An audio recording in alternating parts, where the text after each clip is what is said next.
Today's guest is Angeliza Wanstall, and I am super excited to have her here because she is a local Central Queensland woman who is doing some epic stuff.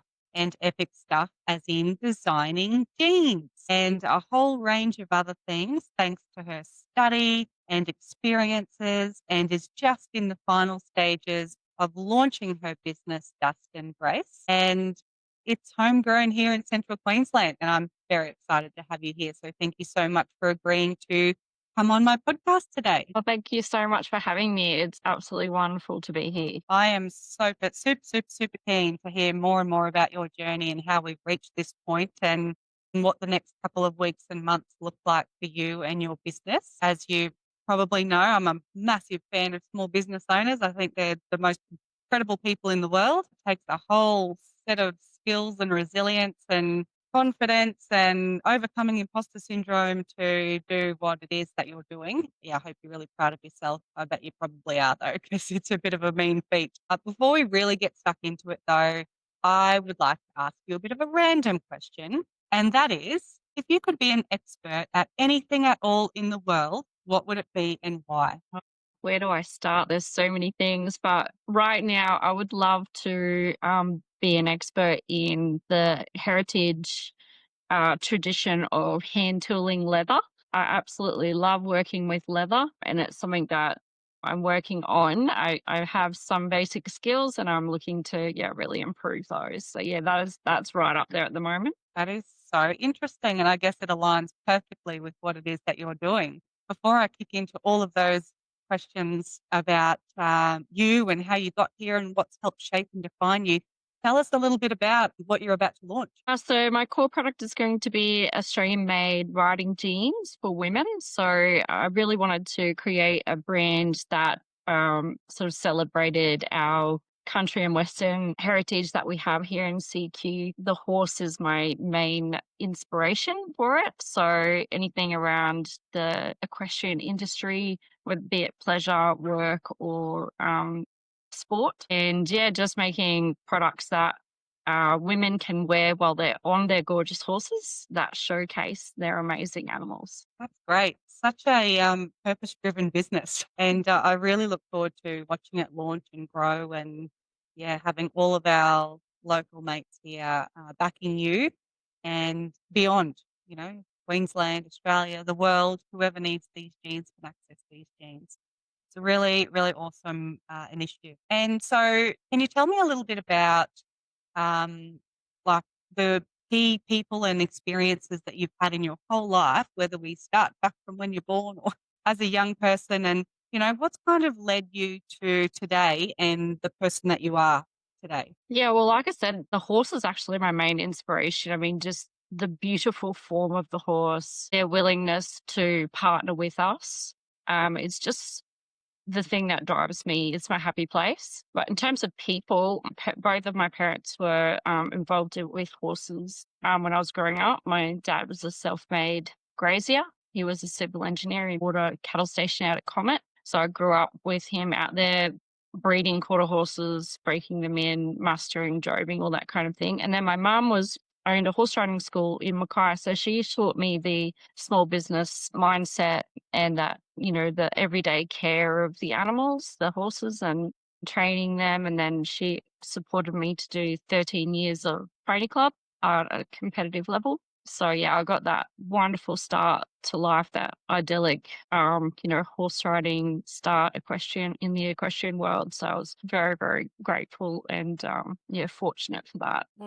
Later on, like my mentors have been more recently like Steve Eagle from Buy Australian Made. So really bringing things back home to Australia. Also, friends and mentors like my good friend Frank has been like a dad to me, has taught me, having a business mindset as well. And, just solid life skills. Yeah. Yeah, nice. No, it's incredible to see how much of an impact the parents have in shaping who we are as people, and it's so lovely and fitting that you've been around horses so much. I guess that's why you love them so much. So Yes, they are beautiful. I know nothing about horses. I will never pretend to know about horses. I'll just admire them though, and I'll learn through people like yourself. And of course, my daughter, who is also doing pony club. So She's doing very well. Yeah. yeah, she's loving it. So what kind of inspired this journey into jeans making? Like, what was that turning point that led you here? I'm guessing you, as a young girl around horses, you didn't wake up one day and go, "Oh, I'm going to make jeans." Tell us about that path and purpose. Yeah. I decided not to go to uni when I was younger, finishing school. I'd just had enough. And I went on to do a trade. I did a trade as an electrician and I worked as a vet nurse for many years. And it was really when, like many other people during COVID, I had just had a time to reset and rethink and go for what I really wanted to do unapologetically, not trying to please anyone else, just like, what do I actually want to spend my time doing? Mm. And I knew I wanted to get a degree in something, so I chose fashion design. And even though wouldn't have been really something that my family would have encouraged me to go into when I was younger, because it would have sort of felt like not a real career, But yeah, I just went for it, and I was living in Victoria at the time, so I was subject to quite a lot of lockdown. So I just got stuck into it, and I've got just a couple of subjects left until I graduate. So yeah, looking forward to that. Wow, that's awesome. And which university are you studying with? I'm studying with Billy Blue College of Design through Torrens. Okay, nice. And that's been a great experience for you. Lots to learn, lots of mates. There's quite a few fashion brands around that have been started by people from stations, Jillaroos and Jackaroos, people that have worked on the land and they're doing awesome country brands. But haven't seen any others that are actually fashion designers. So the skills that I've learned means that I can design specifically in feedback from my customers. I can create anything, and I cut out the middleman, so I can create all my own tech packs and draw my own technical drawings of the garments and communicate that straight to the manufacturers rather than having to go through a designer. So yeah, I think that has been and will continue to be a real advantage. It's such a labor of love, to work towards a degree, but also come out of it with a fully fledged business as well and a brand behind your name. And it's quite an incredible story, to be honest. I'm very inspired by you, so thank you. Thank you for sharing with us. I know as someone who does sew and has made clothes, I absolutely am never doing fashion design. That is not my cup of tea. But I buy patterns and the fabric, and then that's the extent of my skill. I do not draw the patterns. So very well done to you. I can imagine that took a lot to learn. Did you have, was anyone in your family creative like this or a sewer when you were growing up? Yeah, my grandma taught me to sew from when I was very young, and she's only just recently passed away this year at 98 years old. And she actually owned a boutique children's clothing store in Melbourne, like back in the 30s, I'm going to say 30s, 40s. Yeah, so that was there's a bit of heritage there, but yeah, nothing really recently. It was more just like you. I absolutely love fabric. Like I love absolutely just cannot wait to just go to international fabric sourcing conventions and just be in my element. Yes. Oh, you'll end up buying way too much fabric than you actually need. But I'm sure you will use it all. Unlike me with 2 boxes of fabric, I'm yet to use. Luckily, I don't have to be the one that actually sews it, so I've just got to buy the fabric, send it to the manufacturer. Yeah, that's it. Yeah. No, that's awesome. At least you have the skill if you needed to. So tell me a little bit about how you feel the Rocky or the Central Queensland community has helped to shape your story and what does this community mean to you? Yeah, CQ is home. Like every time I go away and I come back, it just feels familiar, just like home. Like it's the sounds and the smells and the plants that are so familiar. All of that I put into my designs. So all the embedding like that real Australian outback sort of iconic things into my designs and like just weave them in there through like the fabric, the pattern surface design, or like just the design of the clothes because it's so hot here. Like a lot of the time, clothing is not designed for these climates that we live in. So yeah, all of that just goes straight into my design, and Central Queensland has given so much to me. It's given me like I know it's a bit like sort of cliche, but just the resilience that Mhm. you see in country people, it's just so inspiring. Yeah. It's just what helps you reach down and find that grit to just keep going. Yeah, absolutely. I'm not a rider, but I'm looking forward to having a pair of jeans anyway, Very good. especially if they're made for our climate. So that's going to be an absolute bonus. Is your website up and running now, or how far away are we from actually launching? Yeah, so the website needs a few changes, but it is live. People can go on there and check it out at dustandgraceapparel.com. It was one that I built for a uni assessment. So part of my uni degree is around developing a brand, which is I've just like gone all in on that. And like I'm really just trying to do it um, simultaneously with the uni degree. But yeah, it does still need a few tweaks and changes, but it is live for people to check out. Yeah, awesome. Well, I definitely encourage everybody to do that. So you mentioned a little bit before about resilience and how much resilience country people generally do have. We see it everywhere, whether it just be from minor blips to full-blown disasters locally. We do see that resilience. But has there been like something that comes to mind for you, whether it could be one end of the scale to the other, whether it's a huge, massive challenge that you've been through or a rock solid win that you've accomplished that's, you know, defined or influenced your perspective? I think being a single mother is probably it's not a big defining like crash or a big moment. Is every day Mhm. just getting on with the job. Yeah, Yeah, absolutely. And how many young ones do you have? I've got three. 3. Yeah. Awesome. They must be really proud of mum and her degree and her design. And are they all wearing the jeans already or? No, we don't have samples for them yet, and I'm only developing them for women at this stage, not for children. But they do wear my caps, and I do sew them some shirts and things like that that they absolutely love to wear with pride. Yes, and hand tooled leather belts and things like that. Yeah. Mm, mm. And are you planning on having like a physical store locally or will it all be online? It will all be online, but I really want to do a mobile store that goes around to events. So, like, think like, Gympie Country Music Festival, the Muster, and, rodeos and camp drafts, and even following on from the success of the pop up polo events. Like, I compete in polocross, so I would love to have some like VIP tents at polocross carnivals, running buses out to them and making that a really cool experience for people. And then, putting on some fashion shows and things like that. Yeah. Yeah, awesome. And has there been any like groundbreaking lessons that you've received from lecturers or even mentors or people who are kind of helping you along this journey? Like, is there any one big, massive piece of advice where you're like, that's completely changed everything I know?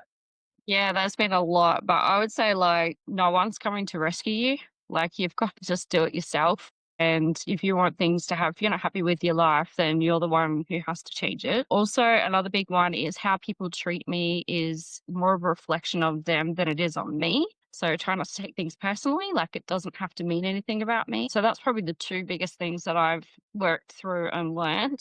I did do a course with a guy called William Whitecloud called Create Your Destiny. And that was really, really amazing. It was like how to step into your genius and come from like your super subconscious, as he calls it, to really find your passion in life and the thing that is your calling.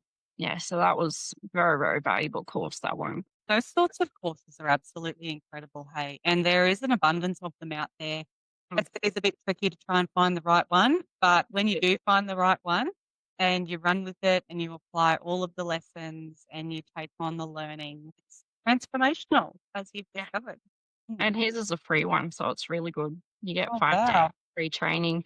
Yeah. So I wonder what that is for him, like why he offers that. I do know that there's a lot of amazing community groups in Rocky and businesses that do free things just to give back. Mm. So I wonder if that's his. He wants to reach 1 million people with that's his goal, to reach 1 million people. And then he has higher courses that are paid. So it feeds into his other products. Yeah. Yeah, nice. Oh, well, I'm glad that's one that's worked really well well for you. So Mm, well done. It's courageous to have to go through that work because it's not easy. Hey, like it's very no, confronting when you look at yourself and your life and you hear the hard truths and you're like, yeah. "Hmm, okay, you might have to Yeah, it's learning to find the power in your shadow side. So, like, if you look at you and acknowledge your self, then that can become your greatest power. But And it did does take a lot you of courage. and did you do this in parallel with uni or was it right before uni or like where did that fit into your It was in the middle, in the Yep. mix. Yeah.